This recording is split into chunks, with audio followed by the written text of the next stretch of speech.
nice when someone introduces you on stage and they go, "Was that okay?" No! You did not say the word superstar once. Was that a mocking laugh? It's like, yeah, because quite obviously you are not. Because I do not know who you are and you talk weird. Welcome everybody to Comedy Gives Back. Whether you're here in the almost finished Hollywood Improv.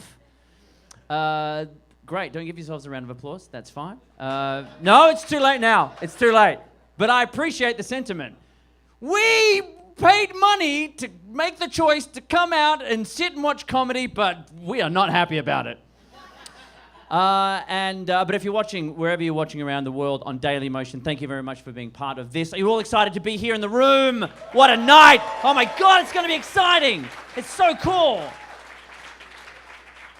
I came to the wrong gig. The next one is Sydney. I'm from Australia. I came the long way. This is weird. I am Australian. Anyone else here from Australia? Yes. Where from? Oh, you just made that up. So it's just because it's the one they know. How long have you been here for? Are you just traveling? 12 years! Do you understand how it works yet? I'm still learning. I struggled. I've only been here for coming up to 3 years. When I first got here, people were saying to me, look, just so you know, this is how it works here. If you want to make it in Hollywood, you're going to have to sleep your way to the top. So I did that. Only problem was they didn't tell me it had to be with someone in the industry who can help further your career. So I just nailed some homeless guy in an alleyway. But he did say he would make some calls. So, although he was talking into a banana, so that's, but fingers crossed. But I'm still learning. Still learning so much all the time, and always there's always new places to see, even if you've been here for a while. Like I was in a park just recently with a friend of mine. Really nice park. There's trees. There's a fountain. There's ducks, and I'm sure you know what a park is. And he said to me while we were there, he said, "Now you know this is the George Michael Park." Okay, so you all know what it is. I had no idea. I'm going, well, obviously not my favorite Arrested Development character. So my next option is, well, yeah, of course, that makes sense. George Michael, international UK pop superstar, makes sense that they would name a park after him. And then very quickly it dawned on me, oh no, they didn't do that. This is the park where he was caught wanking in front of a police officer in the restrooms, in the toilet. Now I would say toilet. I know you guys like to say restroom, you like to say bathroom, but trust me, the one thing he was doing in there was not resting or bathing. But I was like, don't tell me that. I don't need to know that was this park. I just fed the ducks. Don't tell someone that after they've just fed the ducks. I think they want something else out of me now. But the whole park just became really dirty after I knew this news. You know, the grass felt disgusting under my feet. The statues looked like they were posing a little more suggestively. The cop I solicited in the toilet, that felt weird and creepy now. But so there's that I'm learning. I'm learning about things like tipping. You guys love to tip here. We don't tip as much in Australia as you guys do here. And very eye-opening experience for me. Because what happened, and I learned it the hard way, where what happened was I was at a really nice restaurant and I went to the men's room. And I don't know if the ladies have this, but guys, we sometimes have an attendant who's in the restroom and he's got sprays and scents. He's got a bowl of mints, because that's what you feel like when you've just been to the restroom. Just took a dump. I could really go some M&Ms right now. He's got his candy there, and he's got a little towel and hand towels and things. So I did what I needed to do, washed my hands, and he got out a towel, and he dried my hands, which was great, right? So I said, thank you very much, and I left, didn't tip. And I learned a very valuable lesson that day, my friends. Because let me tell you, there is no worse look than you leaving the men's room with another man chasing you demanding payment. Although the good news is, I have a park named after me now, which is great. Now, I'm on my way back to Australia very soon. Going to be there for the holidays. You all excited about the holidays coming up? Not too far away. But there's a big thing that's happening at the moment. There's this conservative group that are trying to stop these shopping mall Santas in Australia from saying ho, ho, ho. This is a real thing. They don't want the Santas saying ho, ho, ho because they say it's sexist and it's degrading to women. Right, now firstly, that's suggesting that's what Santa means when he says ho, ho, ho, right? Like he's some kind of Arctic pimp. You know, you see him walking around the North Pole with his big, furry, fluffy jacket and a feather in his hat and a big Flavor Flav clock around his neck. You know, while going up to the kids going, yo, homie, stop getting on my grill before I pop some coal in your hole. Old school. I am so white. I'm aware how white I am. It's okay. But the big thing they're going to do to change it, though, the way they said they can fix this is instead of making him say ho, ho, ho, they're going to make him say ha, ha, ha. Sure, yeah, that'll fix it. Turn him into a mad scientist. I live in a secret lair at the North Pole where elves do my bidding. Come sit on my knee. Ha, ha, ha. And my biggest problem with this is that it sends mixed messages to kids. That's what this whole problem is for me. Because what do kids get told? All day, every day, as they grow up, as they go through life, they get told, don't talk to strangers. Don't take anything from someone you don't know, because there's a lot of evil people out there who do bad things to little kids. Then once a year, the kids are taken down to the shopping mall, pushed up to some guy they don't know, who's wearing a beard, a fake beard, and who is suspiciously dressed for what is our Australian summer, and told, see that man over there that you don't know? Go and sit on his lap and whisper in his ear what you want. Go on. He'll give you some candy. And make sure you've got a big smile because that other man's going to take a photo. Oh, sweetie, hey, it's okay. It's just that when he sneaks into our house in the middle of the night, I just want to make sure he's got something for you from his sack. Are you ready for a big night of fantastic comedy, people? Oh my God. You have no idea how good it's going to be. All right, ladies and gentlemen, we'll start that applause again as you welcome our first performer tonight. He is a legend. I love this guy for many reasons. He's got a fantastic podcast. I love his work at the Lucha Vavoom Wrestling, if anyone's been to see that. And his Showtime special airs tomorrow night. You will want to watch it as soon as you see Dana Gould, everybody.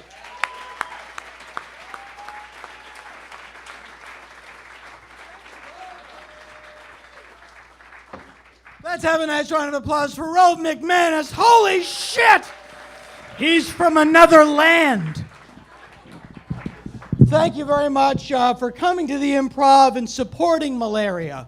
You know, for years we thought malaria was close to vanishing from this earth, but your work has helped keep it alive and thriving.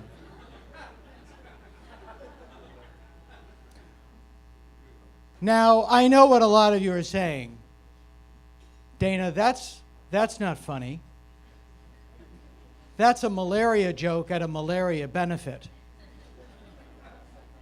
We just want you to go up there and be malarious. Sure, I could do that. I could just tell jokes, if that's what you want. We just had Halloween, which is where strange people come to where you live and take shit. The next big holiday is Thanksgiving, or as the Native Americans call it, Halloween. Oh, that's what you want! That's what you want! Safe little jokes.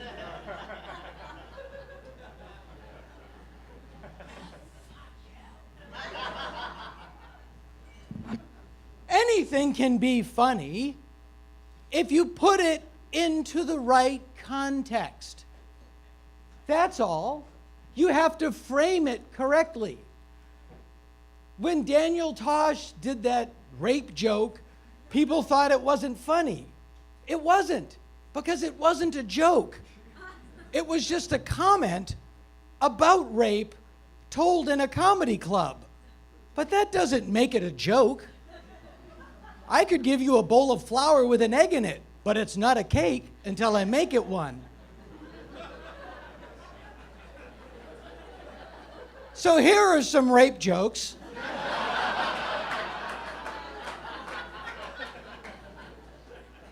A funny little run about AIDS, and some stuff about 9/11. Have you ever had a gay friend who was a little overweight and then suddenly they lose a lot of weight really quickly and you're not sure if it's good news or not? And you have that horrible, hey, you look great. See, when AIDS first came around in the mid-1980s, Christian conservatives said it was God's punishment against homosexuality. But when a tornado tears apart Oklahoma, they never say that it's God's punishment against wheat farming. They're very quiet about tornadoes. That's because I think that tornadoes are still God's punishment against homosexuality. Because you see, God sees the world from a great distance. And from far away, farmers dress a lot like lesbians. And I think that God just sees bib overalls and work shoes and loses his fucking mind. You show me a farmer in a Subaru going to a softball game, dead man.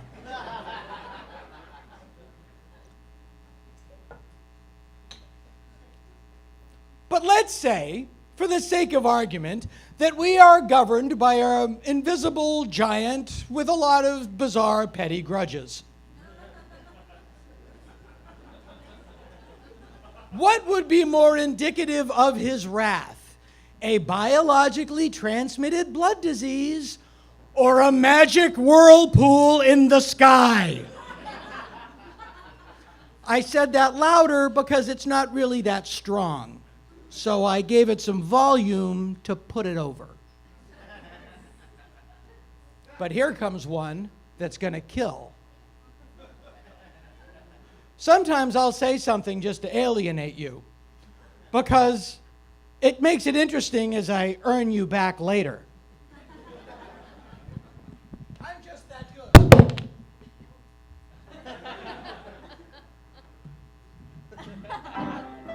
Do not play the piano. I have a bit coming up about Obamacare that's so funny that just before I do it, I saw the head off a mentally handicapped child. Just to alienate you, and then I earn you back.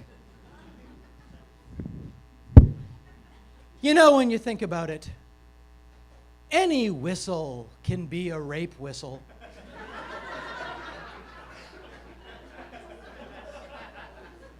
Except maybe a slide whistle.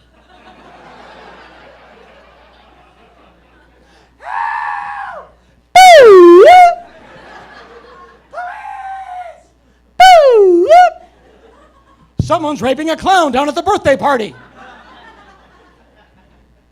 Have you ever wanted to rape a clown? So you follow him to his car and he gets in and you end up having to rape like 40 clowns?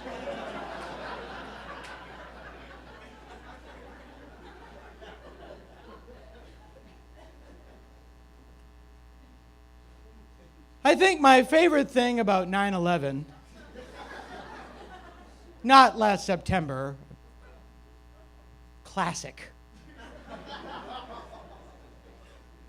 was the Muslim terrorists, when they went to Muslim heaven, which we all know isn't true.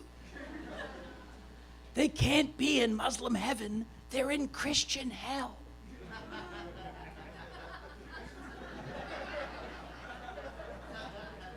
unless they go back and forth, which you can do because they're both pretend.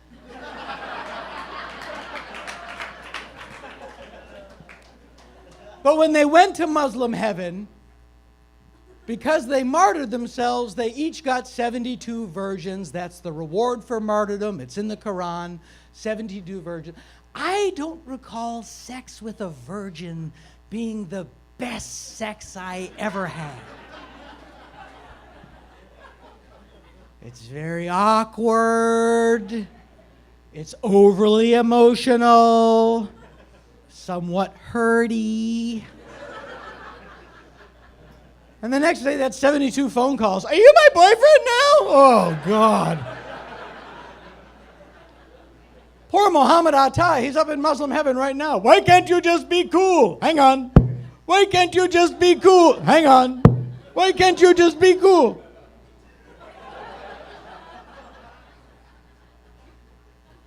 I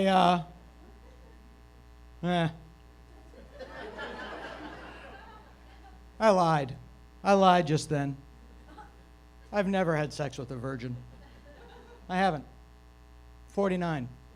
Never had sex with a virgin. But I do love breaking the seal on a new GIF.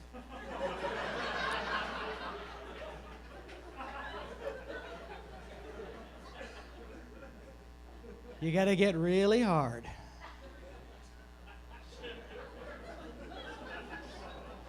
And you should probably buy a separate jar for the family.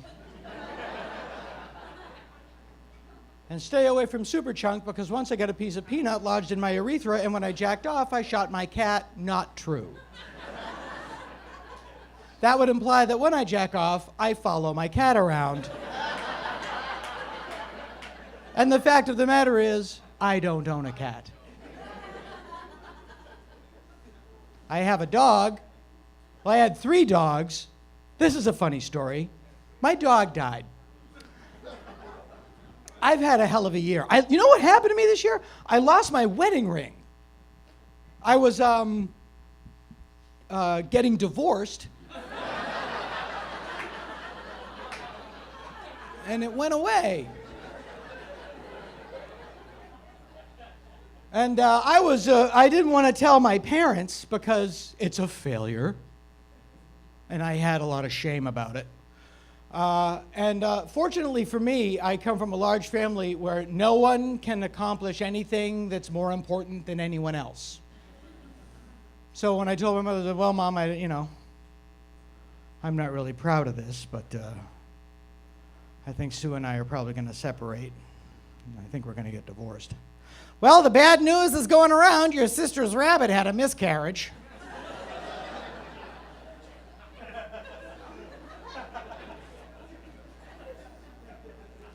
Even with good stuff, too. Like, Mom, I won an Emmy for writing The Simpsons. Your brother found a case of D batteries down at the dump, and they're all still good. Talking to people about your divorce is a lot like talking to them about your diarrhea. It's all you can think about, but they just don't want to know about it. And they kind of think that if you get too close to them, they might get some on them. And it's messy, and there's a lot of paperwork. Okay.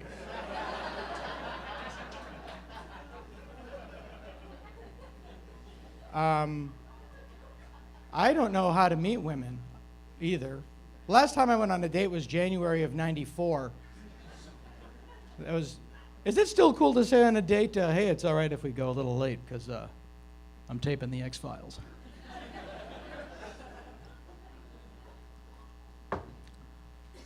Yeah, there's a lot of things that you really can't do when you're married, when you're in my position. Like, if you are on a date and you get lucky in the middle of a blowjob, you can't go, hey, I want to see a picture of my kids. I just thought of that. Trotted it out right here at the malaria benefit. Because I'm living on the edge. All right, my dog died. I had 4 dogs, and then the dog I wanted to die the least died. It's been that kind of year. I'm cool about it because he's in dog heaven. There's no people heaven, but I've no doubt about dog heaven. It's a big, beautiful forest. It rains bones every day at 3 o'clock. It's a bunch of dogs and their moms. There's no cat heaven. There's only cat hell. It's called dog heaven. So I've got my dog with me, and we're at animal aftercare. Y'all know what that is. And I was very proud of my kids. I have 3 kids, and they all kind of had their moment, and we didn't bullshit them about what happened, and they said their goodbyes, and Mom took them out to the car, and then I was there, and I was cool until I literally had to hand her over, and then I fell apart. I started crying like a sissy who was also a girl. And the woman who worked there said, she goes, "Sir, it's okay. This happens every day." And all I could think of in that moment was, then why do you work here? What the fuck is wrong with you? Why'd you tell your guidance counselor? Oh, I really like sad people, but I want to be around a lot of dead animals. Well, you got your wish.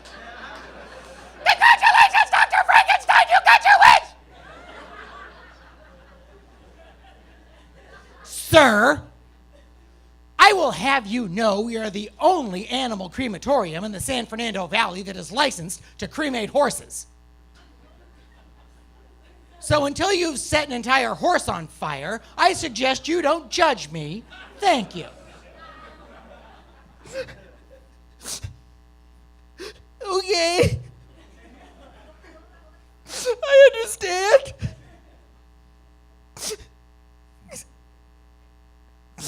The next time you set a horse on fire, can I come? Because I think it'll be really cool.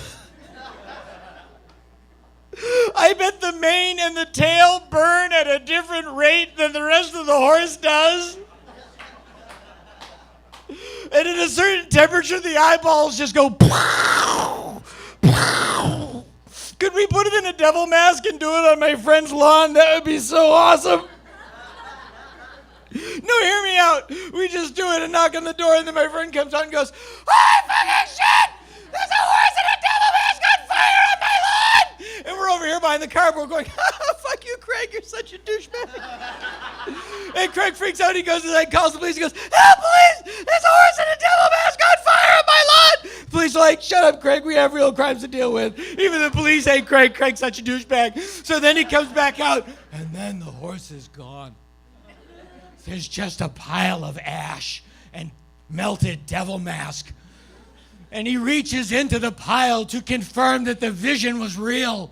And he finds the horseshoes, but he forgets that they're metal and they retain heat. And he burns his hand really badly. And he has to quit his job as a dental tech because he works with delicate equipment. And he loses his house and ends up under a bridge fighting hobos for food by using a board with a nail in it. I hate Craig. I think that's what this is really more about than anything else. I'm sad my dog is dead, but I hate Craig more than I'm sad my dog is dead. Well, I'll ask Sheila, but it's probably a no.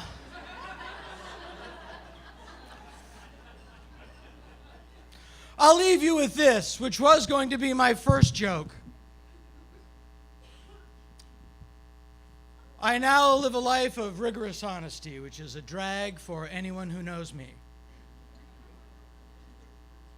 I was born on August 24th, 1964, which is 9 months and 2 days after the Kennedy assassination.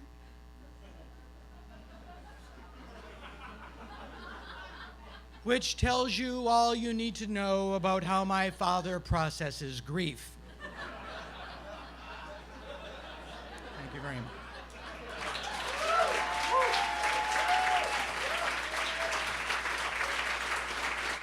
Dana Gould! Dana Gould! I hear when his father came on that fateful day, it was back and to the left, back and to the left. Oh, that's the fucking line? I thought everything I said had a bit of whimsy to it because of my accent. But I've heard, oh, Struth, that's not a jism load. No, it doesn't work. It really doesn't work. Good news, everybody. I have a friend who's watching this live in Chicago right now. He says the show's going great. That got really weird. So you were so happy about someone in Chicago watching it, and then the fact it's going well, you weren't so happy about that. Say hi to Colt, everybody who's watching. Say, hi, Colt. Why are you not watching porn? Thank you very much. Ladies and gentlemen, your next performer tonight, he has a fantastic podcast as well. It is called The Bone Zone. He has my favorite beard in the biz. Ladies and gentlemen, Brendan Walsh.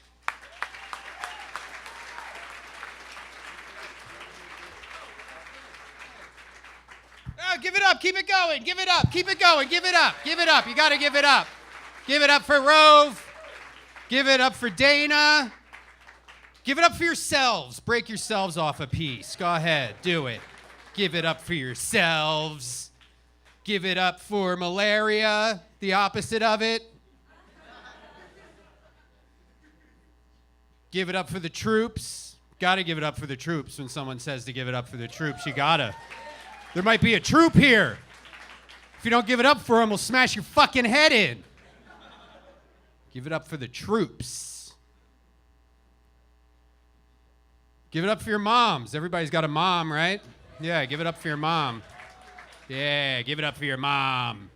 None of us would be here if we didn't have moms. Or dads, give it up for your dad. Whether or not you know the guy or like him, give it up for your dad. Needed him too. And his hard dick. Give it up for your dad's hard dick. Needed it. Give it up.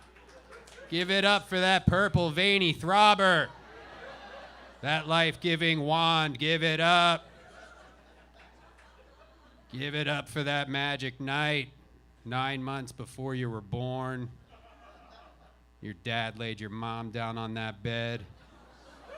Yeah, that's right. Give it up for the 69 action they did. They got them all worked up. That's right. Dad on top, 69 action. Dad on top. Dad on top, 69 and your mom. Give it up. Dad on top, 69 action. Give it up. Give it up for your mom for choking your dad just a little bit. Ensuring an extra powerful orgasm. Yeah, getting that dad jizz deep inside your mom's vagina.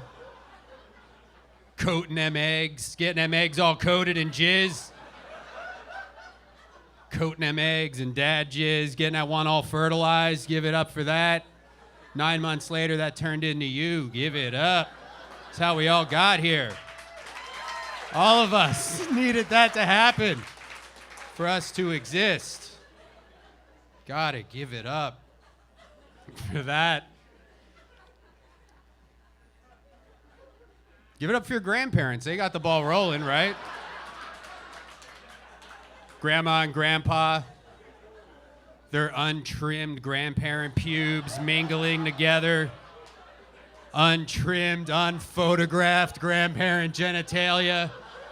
Yeah, that's right. It's never been photographed. Grandpa's never taken a dick pic. He doesn't even have a cell phone. How's he going to take a dick pic?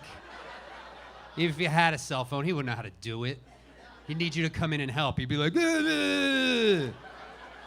get more neck in there. Take it from the neck down.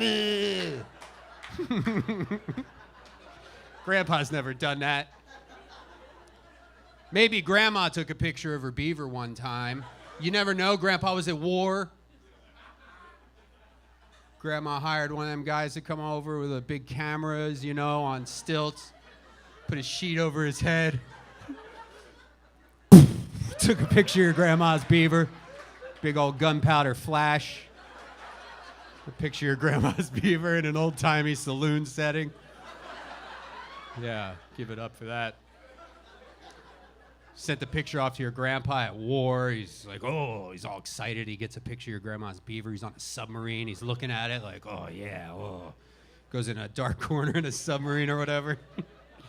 He's like, oh, look at that. Oh, yeah. Ooh.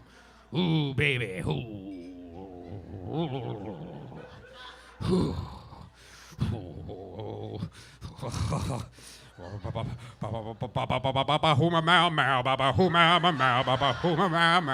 Just jerking his dick, singing the popular tunes of the day like they used to. Gotta give it up for that. Oh, man. Give it up for everything. Grandpa having a stroke. It's awful, right? Somebody told me that a sign, somebody just told me this, that a sign that you're going to have a stroke, like right before you have a stroke, you smell burnt toast. Anybody ever hear that? Somebody told me. It must be true. I don't know, that's scary, man. I started carrying a piece of burnt toast around in my shirt pocket just in case. So that way I won't get all scared before I have a stroke. I'll just be like, nope, business as usual. Yeah, it's a dumb joke. Insensitive to stroke victims. Some poor guy in the back is like, boo! Boo! Oh, man. It's a fun night, right? You guys have to go to work tomorrow? Mixed response. That's right, this is Los Angeles. Nobody has real jobs. It's a bunch of fake fucking meetings with guys named Josh. It's how everybody makes a living, driving around, having meetings. I used to have a real job where I had to wear, anybody have like a real job where you have to wear like a badge, like you have a thing that gets you into work? It's like a laminated badge you wear on a lanyard. Yeah. It's like a backstage pass to the crappiest concert ever invented. This gets me into work. Who the fuck's trying to sneak into work? Let him. Let him do my shitty job. I'll go home and watch Price is Right. It's the best thing about watching. Price is Right is a great show. Best thing about watching The Price is Right is if you're watching The Price is Right, you're not doing what you're supposed to be doing. You shouldn't be fucking home watching that. You guys celebrate Casual Friday at your jobs? No, yeah, right? Every day. Every day's Casual Friday. You should make it fun if you have a Casual Friday job. You should just fuck with your boss, you know? Like, just wear, like, don't wear, like, you know, like a weird, like, don't have your dick hanging out of your outfit or whatever on casual. But wear, like if you're a guy, just wear, like, a big dangly feather earring, you know, every Friday. Because what they'll do, they'll create rules. Like, nobody likes to see people doing weird, fun shit. Do that for like 3 weeks, and you show up on that fourth Friday, there'll be signs all over, like, no dangly jewelry. They'll get stuck in the fax machine or whatever. Like, they'll make up some shit. People don't like seeing people have fun. Right? Once you get to be an adult, everybody's a fucking bummer, man. I was at that flea market over at Fairfax and Melrose. You know that flea market they do?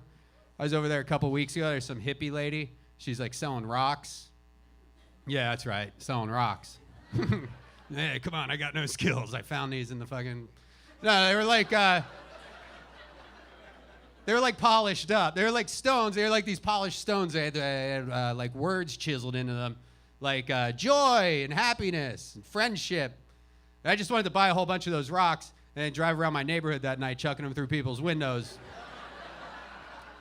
That'd be hilarious. You couldn't even get mad at that. Sitting there in your living room. Oh, shit, what the fuck? What? That's his friendship on it. That's pretty funny. That's pretty funny. Can't press charges on that. You gotta have fun. I mean, that's like, yeah, you can't do that. That's kind of crazy, but you can do other fun things. Like, I've been putting notes on people's cars around LA. Like, nothing like threatening or whatever. Like, if a guy's got a blue car or whatever, I'll just write, you have a blue car, smiley face, and leave that under the windshield wiper. Just knowing that some guy is gonna come out of his, like, wherever he is, at a store or whatever, see his car from like a half a block away with a note on it, like, oh, fuck. Was that a ticket? Oh, no, it's a note. Oh, nobody ever leaves a note for a good reason. God damn it. Somebody hit my fucking car. I don't fucking... Blue car. The fuck? Give them something to talk about for weeks, showing their friends, like, what do you make of this? What the fuck do I do?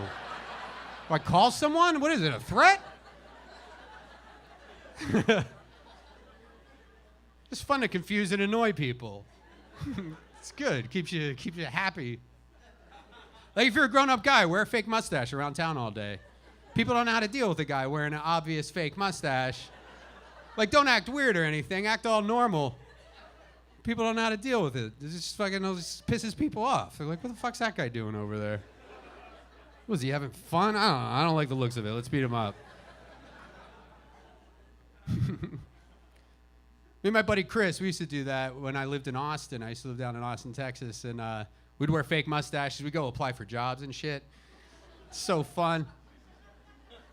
Like Chris used to work for a cell phone company, so like he knew a lot about cell phones. There was a Radio Shack hiring a new cell phone guy to help him sell cell phones. And so we called up the Radio Shack, set up an interview, put on our fake mustaches and our suits, went down to the Radio Shack. I couldn't go in. I couldn't look at Chris without cracking up, so I had to wait outside. And I was just watching through the window while he interviewed with the lady. And the look on the lady's face was she's interviewing a guy who's super qualified for the position, but wearing an obvious fake mustache. Just this look of confusion and fear.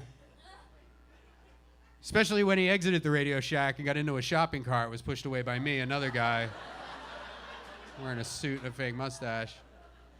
You gotta have fun, man. Hey, if you're an adult, did you know this? If you're an adult and you have enough money, you can buy birthday cakes whenever you want. Did you know that? You don't have to wait for somebody's birthday to roll around. You eat birthday cakes every day. Nobody's gonna yell at you. You get whatever you want written on them, too. Guys gotta write whatever you tell them to write on the cake you're paying for. You're a grown-up. Was he gonna say no?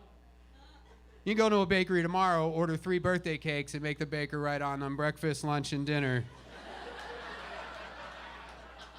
Just stand there and eat one. Right there. Right in front of a stupid baker's dumb baker face. He's got to stand there and take it.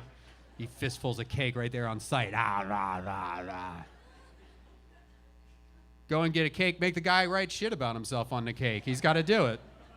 That's his job. Go and get a cake. Make the guy write on it. People who make birthday cakes for a living have shit for brains. He's got to do it. Not going to like it. He'll be like, what? Oh, you again.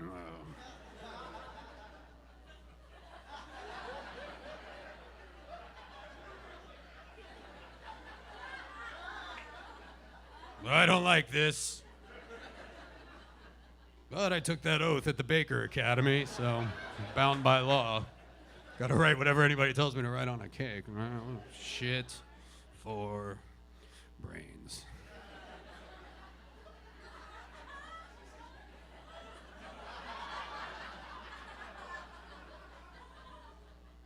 Get out of here. This is a good one to do. Go to a bakery, get the biggest, fanciest birthday cake they have in the whole place, and make the baker write on it, happy 5th and final birthday, right there on the cake. Don't explain it to him. Just make him put a big sad clown on there with a wilted flower. Like, just make everybody in the bakery all bummed out and confused. All right, guys, that's all I'm going to say. I love you. Thank you. My name's Brendan. I love you. Good night.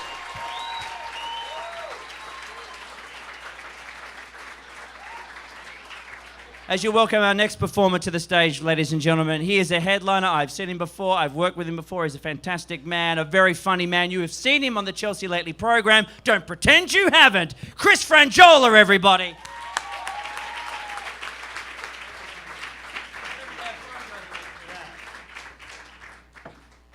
That was a fun little bit there, huh?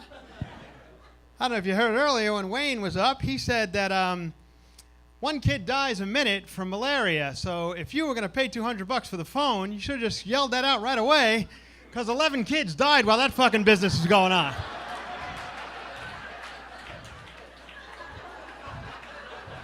I hope you're happy, you fucking assholes, having a good time. Hey, 140, another dead kid. 150, another dead kid.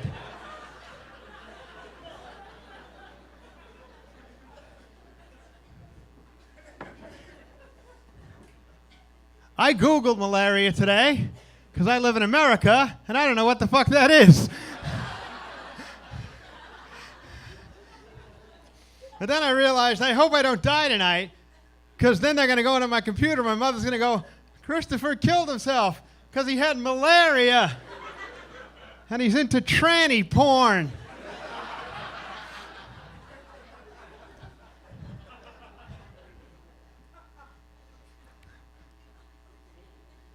I could die tonight. Let me tell you why. I could die tonight because I wore a good outfit. I look good. Thank you. And let me tell you why that means something to me. Because last week on TBS, late night, I watched Ghost. Stay with me. I watched Ghost for the 35th time. You know what I realized? After viewing Ghost for the 35th time, I realized Patrick Swayze dies in the beginning, and then he's stuck in the same outfit for the rest of the fucking movie. Yeah, watch it again. He's stuck in black jeans and a purple shirt for the rest of the movie. So now I'm thinking, wait a minute. Is that true? Are you stuck in the outfit you die in for all of eternity? Because now I'm starting to rethink my fucking outfit every time I leave the house. I don't want to be running up to 7-Eleven one day in my NSYNC t-shirt and culottes. I have them for around the house. One day I decided, I haven't put on these rollerblades in years. Let me go ahead and lace these up, get on up there a little quicker. God, I hope nothing happens to this guy on the way home. You know? Just saying. I'm just saying. You know? He's rolling around the gates of heaven for the next 40 years looking like the half-price rack at Kohl's.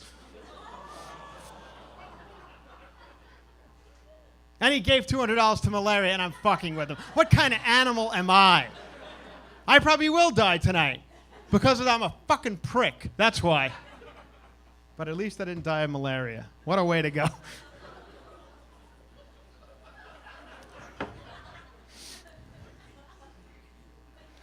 See, you guys, you think living in America sucks, but we don't have to worry about malaria. I mean, what's the shittiest thing that happens to us? Like no parking at the Grove? I just came from the Grove.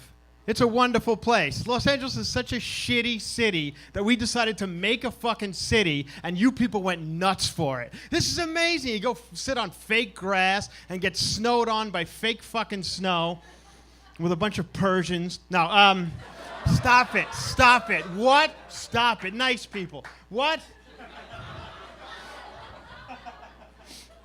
Trying to sell you moisturizer and shit. I don't know if you're Persian or Mexican, but whatever. Same shit to the white folks is what I'm saying. All right, enough. This is for charity.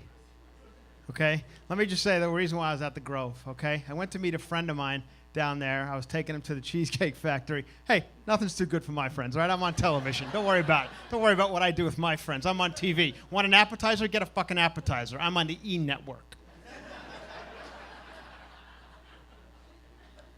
So my friend who I haven't seen in 2 years comes walking in the Cheesecake Factory. This is 15, 20 years, like an hour ago. Comes walking in. Front tooth. Gone. One of his front teeth just gone. Last time I saw him 2 years ago, full set of teeth. Now one of them is just gone. Huge gaping hole in his face. We have about a 2-hour lunch or dinner, whatever it was. About a 2-hour lunch dinner. Never once does he touch upon what the fuck happened to his tooth. Never once does he mention it, okay? Like, he's leading such a shitty life that a fucking gaping hole in his face isn't a problem for him. He's going around his daily chores with a giant fucking hole in his face. So listen, if there are any toothless fucks here tonight, just let this be, just do us all a favor, all of us who have a full set of teeth. If your tooth falls out, if your front tooth especially falls out, I know we're all busy. We all gotta go to the bank and the dry cleaners and take back the Netflix. But do us all a favor. If your fucking front tooth falls out, go ahead and put new tooth right on top of the fucking to-do list the next day. Get that taken care of. Put a fucking Tic Tac in there, something. Just anything, just something to take my mind off it. Here's what you don't do. If you don't have a front tooth like don't order the artichoke and spinach dip at Cheesecake Factory. You should have saw this fucking animal suffering through this thing.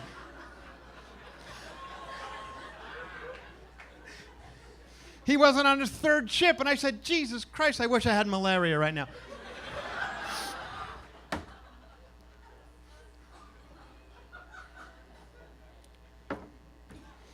I don't know. And then yesterday, this is cleared up now. You're probably looking at me going, Chris, you're gorgeous. What are you talking about? But let me tell you what happened to me yesterday. Yesterday, I had a fucking like an infection in my eye. My eye was infected. Bad. I woke up in the morning and it was, an infected eye. It was just, bad. And as I went through the day, progressively it got worse and worse, my infected eye. So I had to go get my eye checked. I had to make an emergency optometry appointment. And you people don't know this about me, but I like to get all my optometry needs taken care of at a place called Costco Optical Department. I like to go to the Costco Optical Department. Did you know Costco had an optical department, sir? It does. Well, you didn't? Oh, I'm sorry, Mr. fucking Fancy Pants. It does. The one over in Burbank has a pretty nice optical department. Yeah, so I go over there, and my eye appointment was at 3 o'clock. I got there at 1, lady. I see you're a fan, so I'll speak right to you. I got there at 1 because I needed 45-pound of fucking goldfish crackers. I wasn't going to live one more day without 45-pound of goldfish crackers and a Christmas tree and a set of snow tires and a hearing aid I needed. This was the place to go. I needed a churro and whatever you Mexicans call a pretzel. I'm sorry. A chicken bake and a piece of pizza on the way out. 55-cent Coca-Cola, free refills. Maybe I'll have some fucking Sprite now. I don't give a shit. I'm on the E! Network. I think I mentioned that earlier.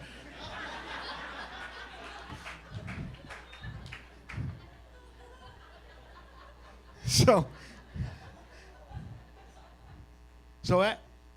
I don't know. You guys have all been to the Burbank. Now, at the Burbank Costco, they sell coffins. They sell fucking coffins. You've seen it. They sell coffins at Costco. They're right by the optical department. They show a little corner of the coffin. There's 4 choices. 4 choices. $795. 4 different options in coffin. You could literally go from the cradle to the grave at Costco right now. You could buy a fucking high chair in aisle 1 and a coffin in aisle 14, all the while eating samples of shit you're never gonna buy, but you bullshit that lady right to her face. You look at her and bullshit her right to her face. Oh my God, is that granola? That's granola? That is granola? I've never had that. Can I have another one? That's granola. What aisle is that in? What aisle is that in? What aisle is that in? And you walk away from her, you crumple up her Dixie cup, you stick it between the Kirkland shirts, and you move the fuck on. You don't buy it, you bullshitters.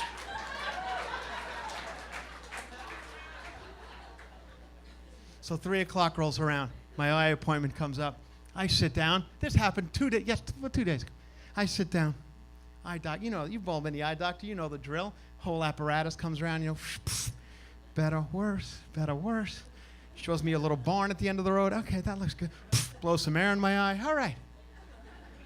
Then she backs the whole apparatus off me. Female eye doctor, nice lady. Takes out a little pen light, looks once again at my infected eye. She shuts off the light. This is what the doctor says to me. The doctor goes, okay, Mr. Frangiola. She says, is there a chance you might have gotten some feces in your eye?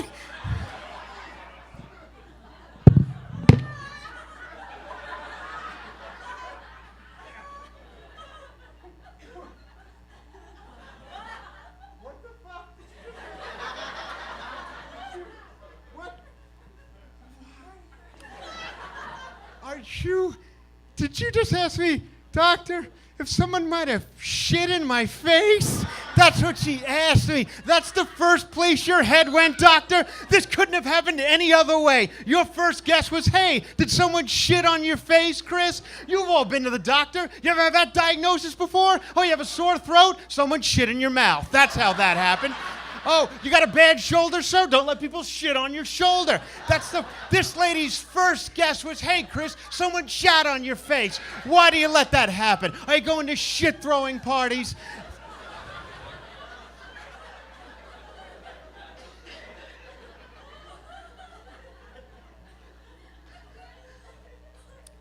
So now I'm freaking out. I have to ask her, like, what, doctor, I said, doctor, Are you suggesting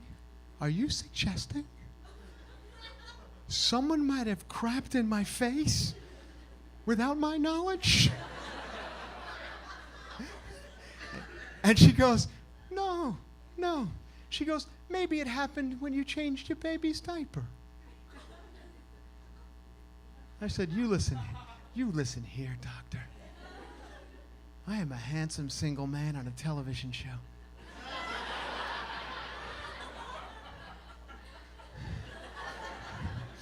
I said, there's a better chance of someone crapping in my face than me ever changing a fucking diaper. Thank you, everybody. Thank you, sir, for doing that.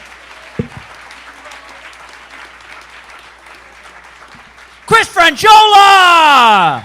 He's on television! Are you on television? I don't think so. You may have a new phone, but you are not on television. Ladies and gentlemen, we will move hastily along with our next performer. Oh my goodness, you are in for a treat.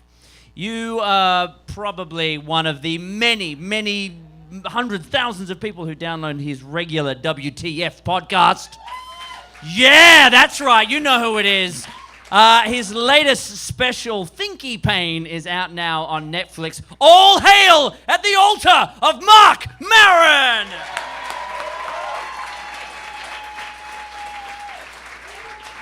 Thank you. Holy shit, I hope I can follow that intro. That was crazy. Look, folks, just quiet down. Jesus Christ. I'm okay. Thank you for asking. Look, I live in Los Angeles, and I don't know if this is a global topic to stream everywhere, but this is what's going on with me. I like it here. I have no problem with it. It's a beautiful place to live. And unfortunately, the only problem about LA is a fairly hackneyed problem, but it's a truth. I know that within 20 minutes of getting in my automobile, I'm gonna be fucking furious. It doesn't matter what time of day it is. It doesn't matter what day it is. It's baffling. Within 20 minutes, I'm gonna be beside myself with a type of rage that I didn't even know I had. What is that about? Now, I'm an angry person, and I'm trying to deal with that. I'm one of those people that's sort of like, I have an anger problem, I'm working on it. That's what I say. It's screwed up a lot of my life, I'm working on it. And with me, it's sort of like, if I can close the gap between being angry and apologizing, if I can close that gap, and I can get that tighter, I'm doing good. But I don't know who you are or what your life is, but for me, there's a very fine line between contempt and empathy. Let me explain. This happened in my head recently. I saw a guy, didn't know the guy, had no idea his life, don't know anything about him, just a guy on the street, and for some reason my brain went, fuck that guy. And then 2 seconds later, my brain went, oh, he's sad. That is contempathy. Do you understand how close I got it? Fuck that guy. Oh, look at him. You know, that tight. But the car thing's a different issue. I can get in my car and within 20 minutes just be furious. And that means that people will pull up next to me and see me in my car alone, like, fuck, like that animated. And I can only hope that one person in that car turns to the other person and goes, what is that guy mad about? And the other person says, I don't know, but I think it happened a long time ago. That is not traffic-related anger. That guy is working on some mommy and daddy shit. That is old anger. And then I realized, like, that's why people in LA get the reputation of being, like, chipper and positive. It's because our cars are like our rage sanctuaries. You can literally drive to work and shake loose a fucking repressed memory and resolve it. Like, you get out of work, you get out of your car and go to work, people are like, you seem great. It's like, yeah, I had to sing with a babysitter when I was 7, and I had forgotten completely about it. But the drive over here, I finally resolved that shit. I mean, it wasn't my fault at all. I was a child. What?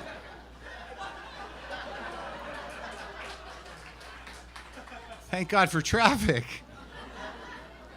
And then there's those times where you invest time in it. You don't want to, but you invest time in it. You have no choice. Fuck, I live on the east side. If I have to go to Santa Monica, I'm like, should I bring a tent? You know, like, I better pack 2 meals because I'm not going to be. But you invest time and like, did you ever think about like, God forbid, there's like some horrible major disaster in Los Angeles that we all had to leave? Like, you couldn't leave. Like, literally it'd be like the city could be on fire and you'd be at home going like, I don't think we're gonna get out. It's gonna be crazy on the highway. There's no way.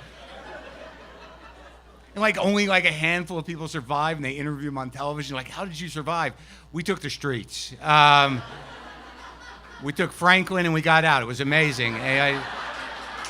Most of our friends died. They were on the 110, but you know what I mean? A couple of people, took Fountain and they're okay. But aside from that, everybody's dead. This is good stuff for people that don't live here.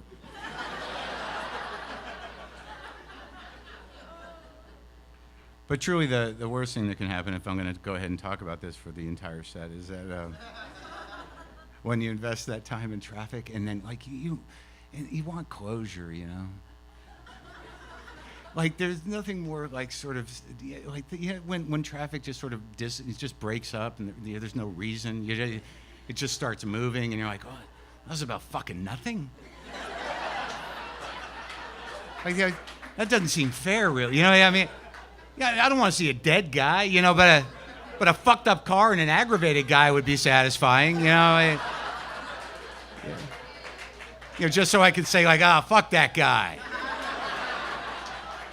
Oh, he's in an accident. That's sad. Got a problem, that guy. Antipathy. I don't have a lot to complain about. Yeah. Let's just run through this.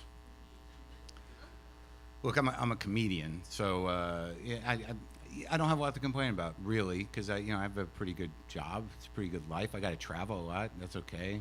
Stay in hotels a lot. I've learned to live with that. That's okay. Sometimes I have to get up early when I'm on the road, very early, to enter a morning zoo situation.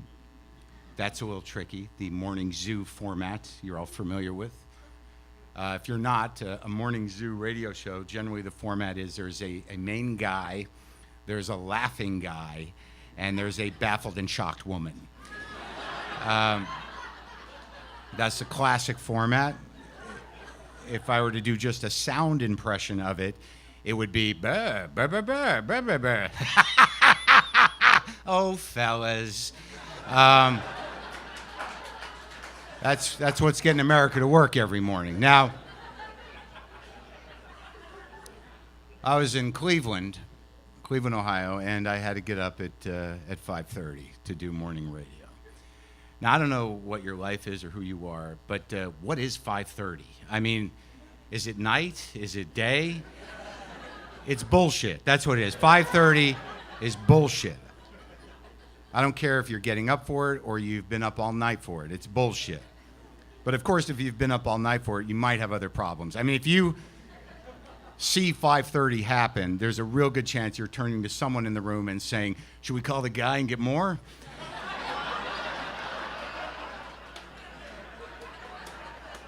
And that guy will say something like, dude, it's morning, man. We have to go to work. And then you'll say, shut the fuck up. I need a breakfast bump. Call the fucking guy.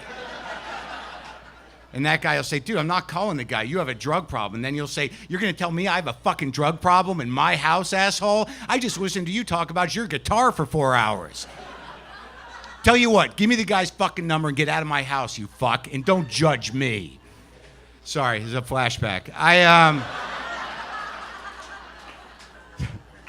It's from a one-man show I'm working on called 1981 through 87. All right, so I get up at 5:30, and I realize I had forgotten my toothbrush. Now, I travel a lot, all right? I forgot my toothbrush. Doesn't sound like a big deal, but one part of my brain goes, you idiot. How'd you forget your toothbrush? You're a professional traveler. What the fuck happened, stupid? And the other part of my brain's like, can you change your tone? We just woke up. And the other guy's like, no, shut the fuck up. You forgot it. How'd you forget it? You packed. And the other guy's like, we both packed. Could you not talk to me like that?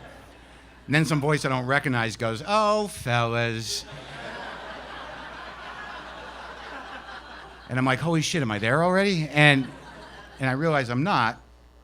And then I realize, like, wait, man, you can just call the front desk of a hotel, and they'll give you like half a toothbrush. They'll give you, you'll ask them for a toothbrush. You'll give you something that looks like a toothbrush, but it doesn't really function as a toothbrush, but it'll enable you to fool yourself till you get to a drugstore. So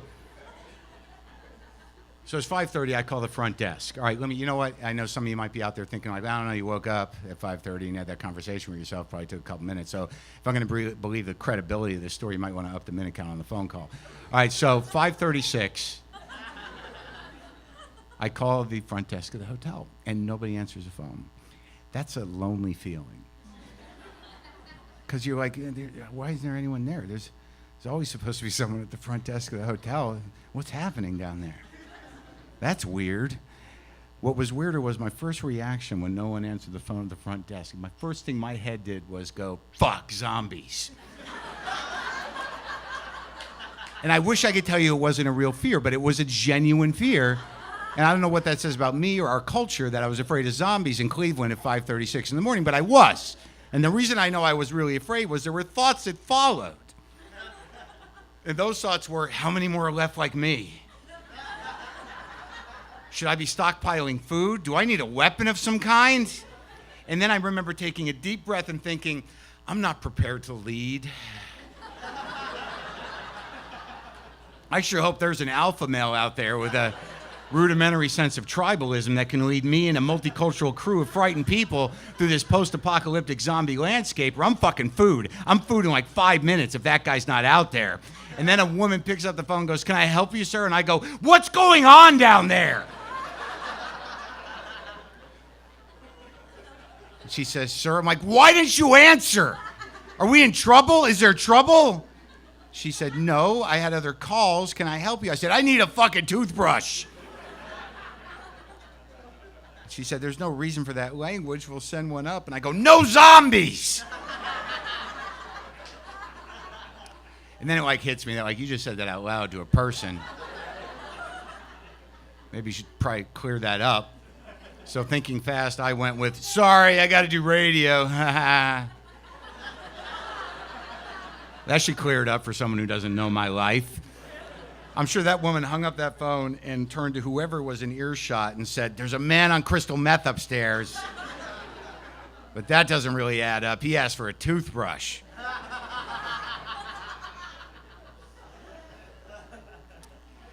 And scene. It's a long way to go. It's a good laugh. It's not completely satisfying. It's not totally on you. Most of it is on you. I don't believe that there's no such thing as a good audience. You guys are okay. I'll judge. You're disappointing me. How does that make you feel? Interesting how the tables are turned now. Fuck you is what I'm saying. All of you can go fuck yourself for being passive in this interaction. The idea of this thing is that we create a codependent relationship where you enable me to be funny and then judge quietly or laugh. I think some of you are just in between. You're just sort of like, oh, we had to come for the thing. What I'm doing is I'm pushing my luck here. What I'm trying to do is fail on a global level live. I've never done that before. I kind of want to put that on my resume. Marin failed for a charity event that was streaming around the planet. Kids with actual malaria were disappointed.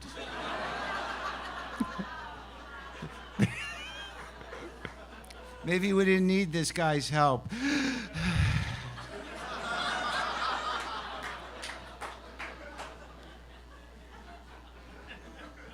Look, all right, look, I'll be honest with you. I'm not in the greatest head. I recently broke up with a woman, and it was, it was difficult, but it was the right thing to do, and that's no setup for a joke. It's just a raw truth. Hopefully these jokes will cover the fact that I just opened the door to my heart for no fucking reason and let you people in, and knowing how I feel about you, that was a big risk on my part.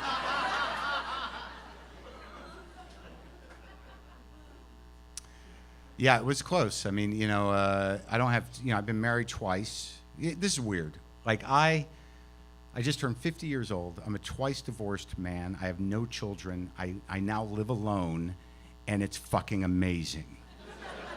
I'm starting to think I won. I'm really starting to think that I won. I know it's antithetical to the way you people live your lives, perhaps some of you, but if I hear another one of my peers who has a family do this weird mixture of complaining and trying to be positive in front of me, I'm gonna fucking kill myself. It's like, I used to think like, oh, how did I fucking end up here alone and no kids at 50? But then you run into somebody like my age, and I'm like, how's everything going? How are the kids? And literally, it's always the same. It's sort of like, oh, it's great, but it's hard. I mean, it's fucking hard. But it's great, but it's really fucking hard right now. And you don't know whether they're trying to convince themselves or you, but clearly it's not a clear message. How's everything with the wife? Oh, it's fucking horrendous, but I love her, but right now, it's just shitty. The kids are great, but it's all fucking hard. It's really hard right now. Everything okay money-wise? Are you kidding? I have wife and kids. There's no fucking money. Oh my God, it's hard. If I didn't love them so much, I don't know what the fuck I would do. How are you doing? I'm great. I don't have kids and I can keep all my money. Oh, fuck you. Fuck you. I almost had kids. Almost did. Yeah. The first wife, I don't think I wanted to have kids with her. It was the whole marriage was kind of dicey. It was my mistake. I married a Jew. Easy. I'm a Jew. I just found that if you're a Jew and you marry a Jew, that means everything you hated about going home is now in your house.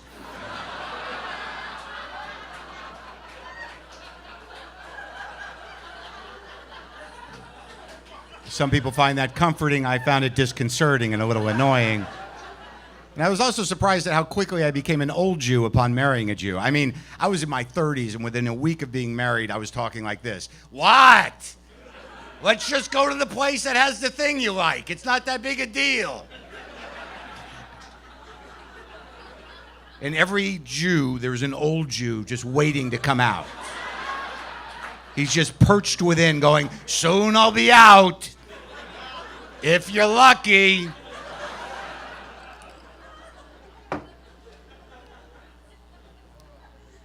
I could have had a kid with the second wife, but I don't think she wanted to. How did she put it? Oh yeah, I remember. You think I'm going to bring children into this? Let me see if I can paraphrase my reaction to that. What does that even fucking mean? You don't think I'd be a good father? Fuck you, bitch. So in retrospect, she was right.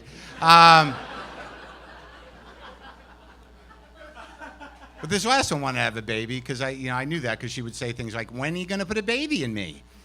And I'm thinking, I don't know, when you frame it differently might be the time I do that. Where I think your need for a child has something to do with me would be good.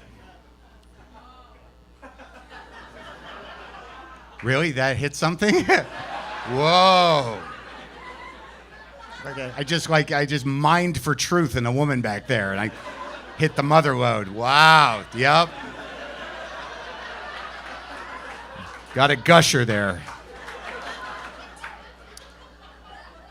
Whoa. It's like a ride just took a shift. No, but I think I'm too old to have kids. That was my thing on some level. And I tell that to people, mostly guys, and they go like, dude, you're a dude. You can have kids for as long as you can get stuff out of you into her to make the thing. So I was a little clinical, but you know what I'm talking about. And I'd say, like, no, I don't want to do that to a kid. And they're like, what are you talking about? I'm like, look, I remember the first kid I met with old dad. That was a weird day.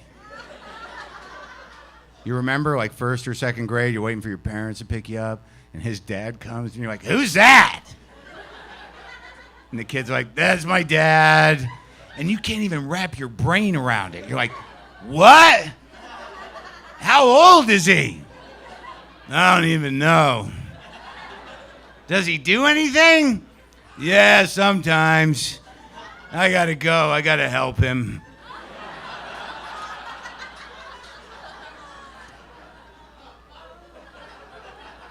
I just don't want to do that to a kid, you know. But people have come up to me after shows and said, look, you know, your dad's your dad. You don't think about it like that. You know, you don't think about it like that. Most people say that. But that is the only joke I've ever told on stage, and I've done a lot of wrong-minded shit up here in my life. That is the only joke that's made a woman come up to me after a show crying. I had an old dad! And he was really nice! Now I'm cynical, so I'm thinking like, nah, something must have happened. You shouldn't be this upset about a joke. You might want to go over your memories a little closer. I'm sensing some trauma. But I didn't say that. We'd been talking a while. I just said, where'd you say you were dancing tonight? Thank you very much. Good night.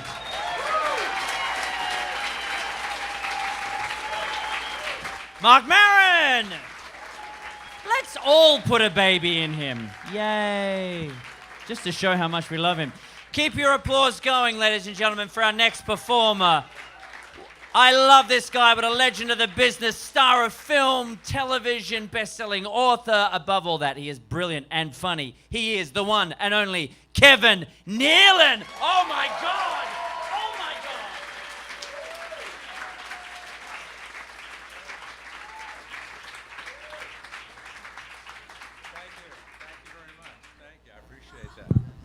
Thank you very much. Nice of you to be here tonight. You know, taking time out of your schedule and whatever else you're going to do, and you know, to come down here and be part of this. This is nice. You know, giving back. I like it. That's all. That's all I wanted to say tonight. No, but seriously, it is nice. You know, people don't appreciate how well off they are, and they don't realize how bad other people have it. You know what I mean? I remember a couple of years ago, there was all these fires in the Santa Monica Mountains, not too far from where I live, like 60 miles. People lost everything. No, I'm not kidding. People lost everything they owned. You know, their homes, everything.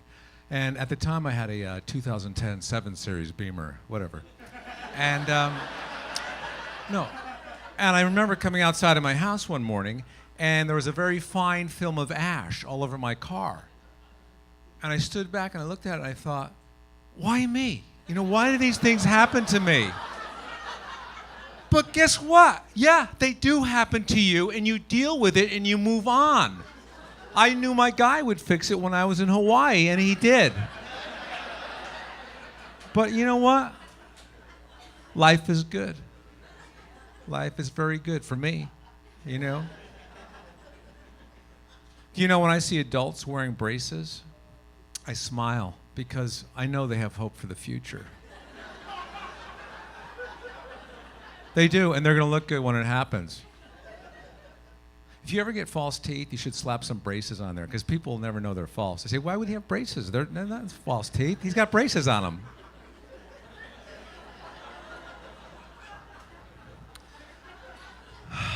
But yeah, I just want to live a fuller life. I don't know about you, but I'm tired of playing it safe. I want to take some chances, some risks. Not crazy risks, you know, I'm not going to skydive, you know, or take a Carnival cruise, that's for sure. But yeah, I just want to get out there and do stuff, you know. I'm not going to be a storm chaser, you know. I'm not going to go after a tornado. Maybe a drizzle. I'll chase a drizzle. Yeah, I'll get right in the middle. I'll get in the eye of the drizzle. Yeah, I'll report back. Yeah, there's a couple of sprinkles on the windshield. Yeah, it's fogging up a little bit. Let's get out of here. Let's go, go, go. Yeah, that's the kind of risk I'll take, you know. What about these tsunamis with a T? That's how powerful they are. They suck other letters from the alphabet onto them that don't even belong there. You can't even say it now without stuttering. Look out for that. Oh, sorry, it's too late. It's all right. Somewhere there's another word missing a T that might really need it. And it better not be tornado. Look out for that tornado. What tornado? I want to be in a tornado. That's on my bucket list. I want to be down in the basement of the house with a big mattress over me and just experience it. Take that risk. You know, hear it hitting that house. Not my house, somebody else's house. But I want to just hear it, you know, experience that. I feel bad for the animals, though, because they have nowhere to go. You know, they're scattering, and it's always the cows that get picked up by the tornado. You never see, like, a pig or a horse. It's always the cow going around, you know, moo, moo. It's like a cow NASCAR. Milk coming around, you know. But yeah, I mean, I take risks. You know, I'll eat in a restaurant I've never eaten at before. You know, that kind of risk I'll do. I ate in a Korean restaurant today. Wasn't that good. I think it's a nail salon during the day. It was not that good. I'm becoming a gourmet cook. I'm learning how to cook with wine. Actually, what I do is I get drunk, then I make some rice. But still, it sounds good, you know. Hey, come on over, I'm cooking with wine. They get there, you're drunk, there's rice everywhere. Come on in. How am I doing on time? I'm not a big drinker, actually. I had a hangover about a year ago on tequila. The worst hangover. You ever have a tequila hangover? It's not good. One time. That's all it takes. Sometimes in life you learn by the one time. Tequila hangover, one time. Being fooled by a transsexual, one time. That's it. Answering my father back, one time. Oh, being fooled by a transvestite, twice. Got me. Yeah, I'm not a big risk taker. Skydiving's out of the question. Did you read about this guy? He skydived about 8 months ago. He went up to the Earth's atmosphere and he broke all records, 24 miles up, and he just free fell. He had the suit, he made the helmet and everything. He filmed himself, just falling 24 miles. Fast too, faster than the speed of sound. He broke the sound barrier. It's a good thing his chute opened up. Otherwise, that would have been a mess to clean up. They would have finished cleaning it up, then they would have heard, "Ah, shit! Fuck!" That.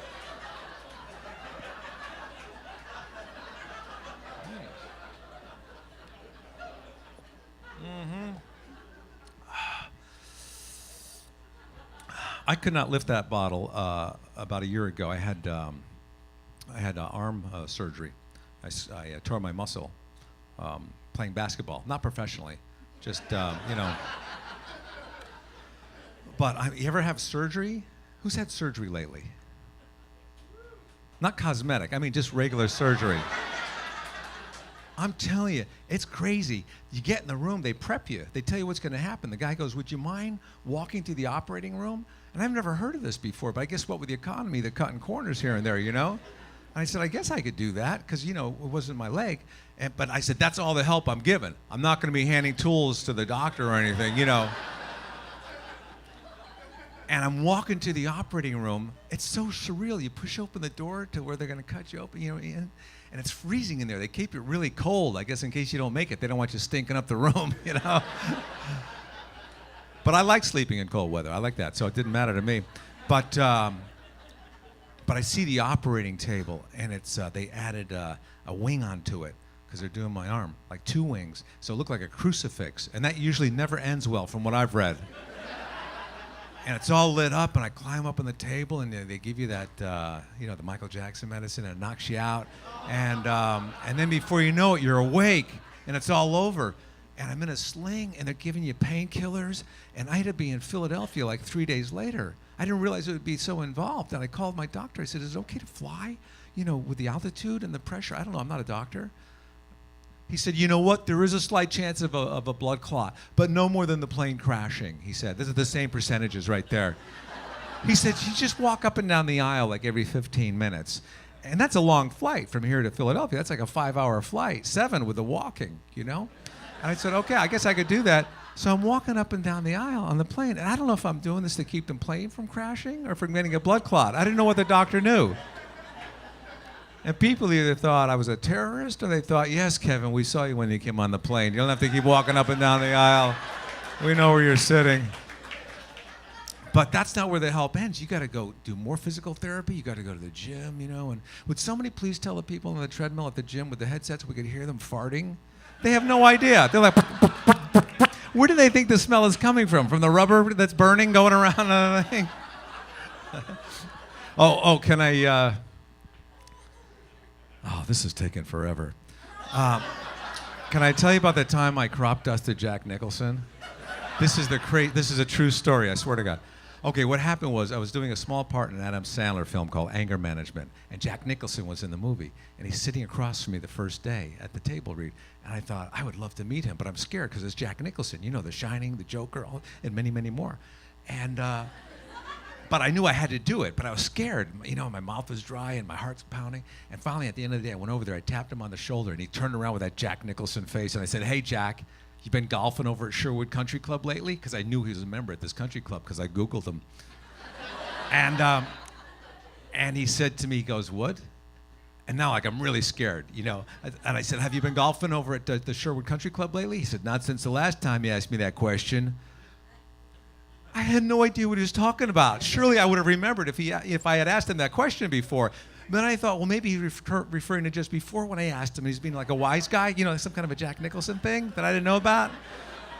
I analyzed his answer for like a year after that. I swear to you, every day, some part of the day, I pull over in the car and go, I wonder what he meant when he said, not since the last time you asked me that question.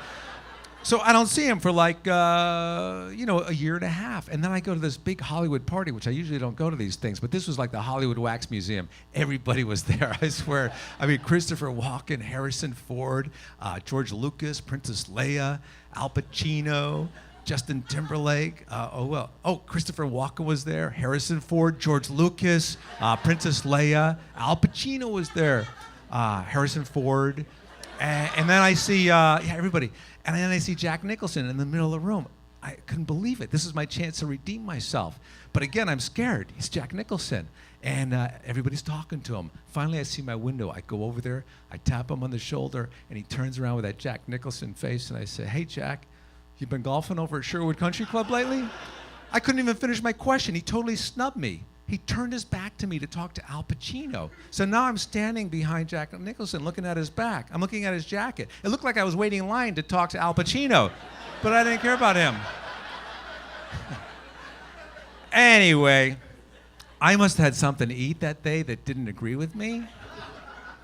And this was the most offensive, toxic, rancid emission. I mean, this is chemical warfare right here. This was like, it was like an attack dog, and finally it broke free and it jumped all over Jack Nicholson, up and down his back. I crop dusted him, and I think Al Pacino caught some of the fallout, and I backed away from him like I just committed a crime. I couldn't believe what happened. And I got back to the wall, and I'm praying that it'll blow over. But no. All of a sudden, loud enough for everybody in the room to hear, Jack Nicholson stops talking to Al Pacino, and he goes, Jesus, what the hell died in here? Not only did I meet Jack Nicholson, I got inside of him. How many people can say that?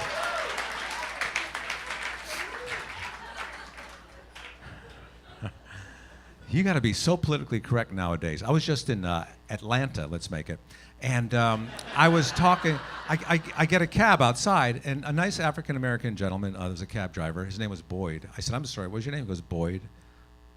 I have never pronounced the D so hard in my life because I did not want any kind of misunderstandings. You know, nice city you got here, boy. Duh. Because a friend of mine said that I don't enunciate some of my words when I speak. She goes, you know what? When you say the word huge, you don't pronounce your H's. You just go, that's huge.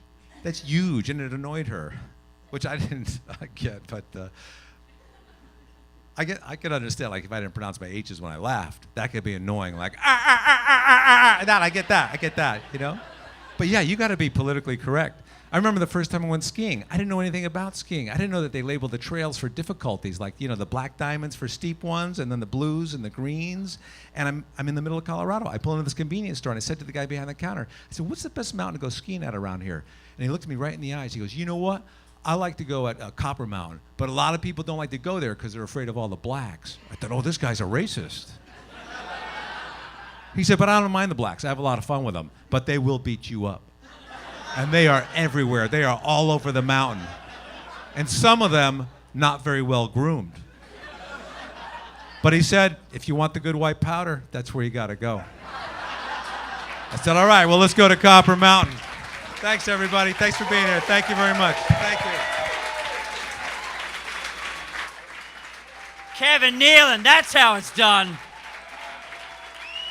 You are in the presence of greatness. Ladies and gentlemen, you have done very well. We have one performer left. Are you ready for it? Are you sure you're ready for it? I want to hear you make a big noise because this man deserves it. He is one of, if you're going to, you want to talk headliner, this guy, he epitomizes that in the truest sense of the word. You name any venue anywhere, he has sold it out. You are very lucky to have him here. Ladies and gentlemen, the one, the only, Dane Cook.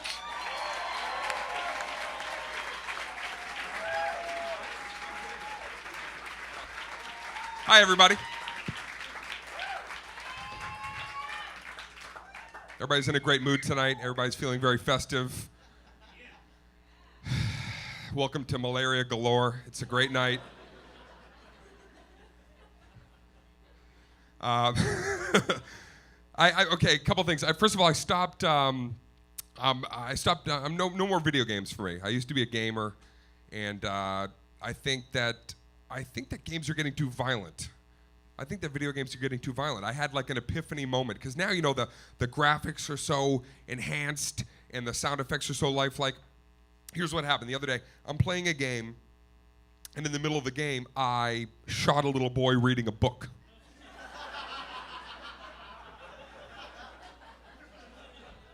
And he wasn't even part of the mission. That's the other thing. It wasn't even necessary. He was just an ancillary character drawn in on the sidelines. I had to leave the mission and walk over to the library stairs, crouch down. I had to teabag, if I may, right in front of this kid. And then I just kind of sat there for a second, and I was really impressed. I mean, they probably just didn't write the code into the game. The entire time, he's got this gun right there, just kept reading the fucking book. It was amazing. So I sat there, I went up and down a couple times, and then I shot him. I shot him right in the book. And it really just, it struck me at that very moment of how violent these games have become. And the thing is, I was playing Madden. I had no idea you could even unlock that level. But this was the Aaron Hernandez edition. So we were playing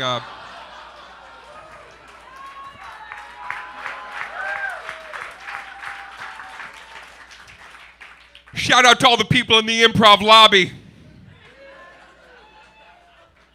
Everybody's shouting out around the world. No, I send my fucking shout outs 10 feet away.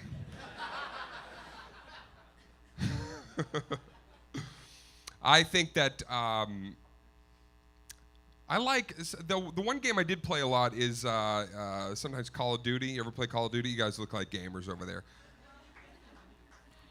Well, Call of Duty. But I liked Call of Duty a few years ago when it was not modern warfare. It was World War II, right? That was like the theme for most of those shooters, right? You would play that once in a while. Did you have a screen name? What was your screen name? Do you remember what that was? It had 420 in it.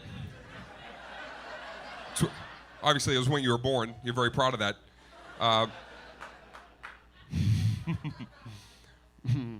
I would play the World War II version, and it was fun. I thought those games were really incredible. The only time it was ever a little bit uncomfortable was when my dad would sit and watch me play, because my dad was in World War II.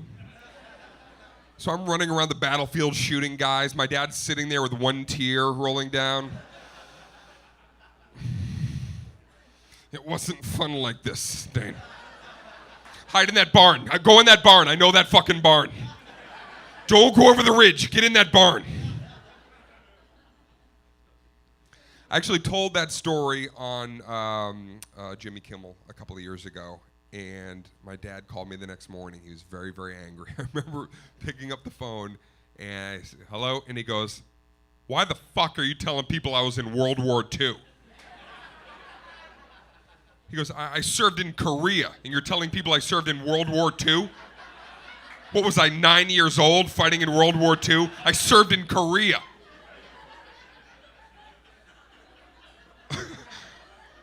He was so upset. He goes, why did you change that? I said, Dad, I apologize. I had to take some artistic liberties because there's no fun video games about Korea.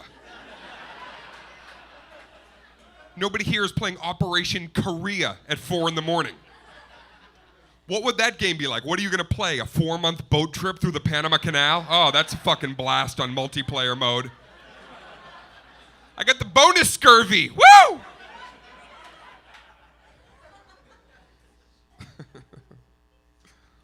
Some people wear the headset when they play the video games. I don't wear the headset. I don't like wearing that headset. People are, they say very, very mean things.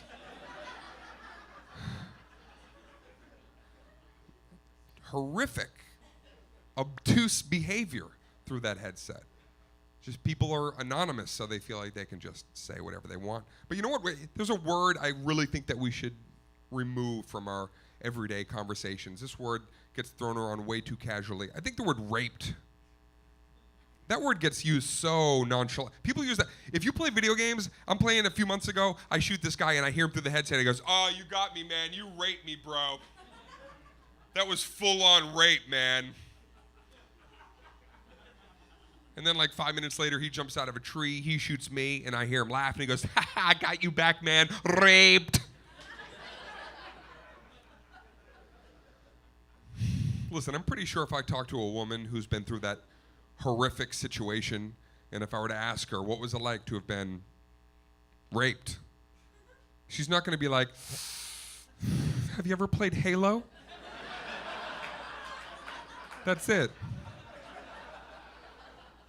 It's like getting meleeed with the gravity hammer. That's it.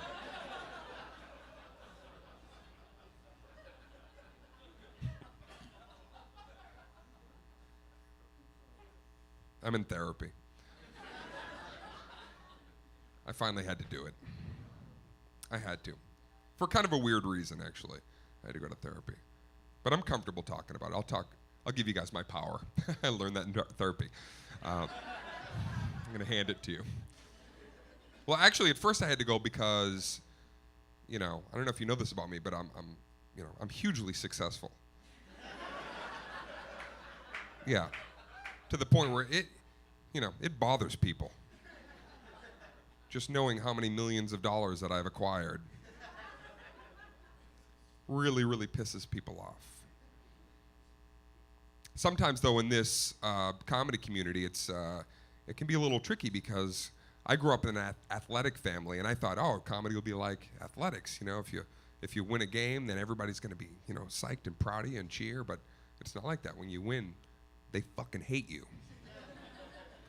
So it can be a very vicious type of environment. So my friend came to me and he goes, "Listen, I know a lot of comics are, giving you a hard time. You should go to a therapist." And I was like, "All right, well, I'll try it. Do you think that'll help?" And he goes, "Yeah, in fact, the therapist I'm going to send you to, he works with artists and a lot of comedians. So you can he'll get you, man. You sit with this guy and you're going to have a simpatico. It's going to happen right away. He's going to know the lingo, the shorthand." So I was like, that'll probably feel great. So I remember, I'll never forget my first moment. I sat with this guy, first moment in therapy. I sat across from him, and we kind of sat, quietly looking at each other for a second. Then he went like this. He goes, "Dane Cook."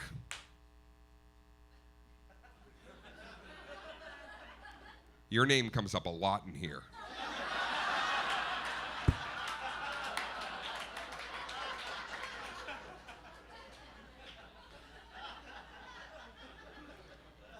And he goes, "What the fuck did you do?"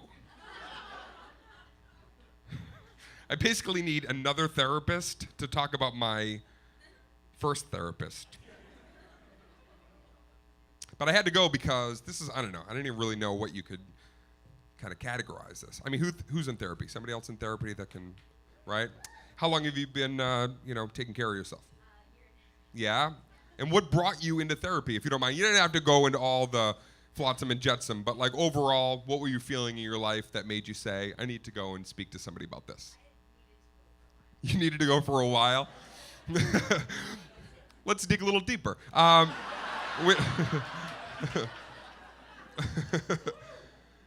Was it maybe something happened in your life? Were you involved in, example, maybe you were in a bank heist and you were frightened for your life?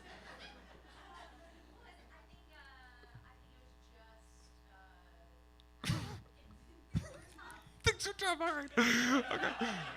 All right, me too.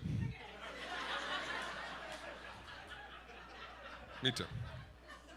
All right, I'll tell you mine. Even though, okay, this thing happened to me where I started feeling invincible. Yeah, no, I would wake up in the morning, and the second I opened my eyes, I would be like, "I can do anything." But a little bit of that is actually probably healthy. This went on for about 4 years. where every day I woke up, but then it got to the point where I was like, I even started to believe like I can't die. I can prevent it. It got to this is when I knew I needed to go to a therapist, because I would get on a flight, okay? You get on a flight every once in a while, you think about like, oh, what if this flight crashed? I would get on the flight and I would think about the flight crashing and I'd be like, I'm cool with that. Because I know I'm walking right out of this motherfucker. I'll take it a step further. Not only was I prepared for the crash, I would put my earbuds in and I would pick crash music to listen to that I could walk out of the flames. Yeah, my jam. I'll go with your word, my jam. And I would see this. So not only would I be the sole survivor,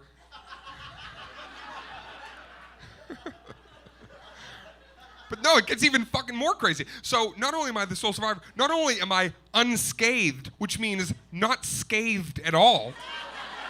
It's unscathed. But here's the bonus, and I would see this. I would walk through the fire, and then my bags would be right there, also unscathed. Bags, fine. Limo waiting on the tarmac. I gotta go, everybody. Thank you guys so much. Good night, everybody.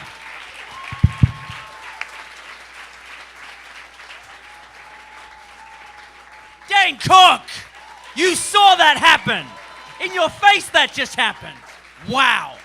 Tell your friends you were there when it happened. Got enjoyment and saved kids. It's been a big night for you guys. Go home and gloat to your friends. What did you do? Save kids and bought a phone. That brings us to the end of tonight's proceedings. In the room, you can all say, ah. And another one for malaria victims. Yeah, because let's get the reality in here. A round of applause for all the performers you saw tonight. Thank you, you guys. You've been a great crowd. Thank you, John, for pledging your money. And you can donate to malarianomore.org. Great band, by the way, too. But get online and do help out. Thank you for being here, though. For those of you watching on Daily Motion on the internet, there is another show coming up here at the LA Improv very soon, hosted by the brilliant Ben Glebe, Joe Coy, Garfunkel and Oates, many more. Do stick around for that. I'm going to enjoy me some fruit acute beverages and beef jerky, because you can't save a deadly illness without snacks.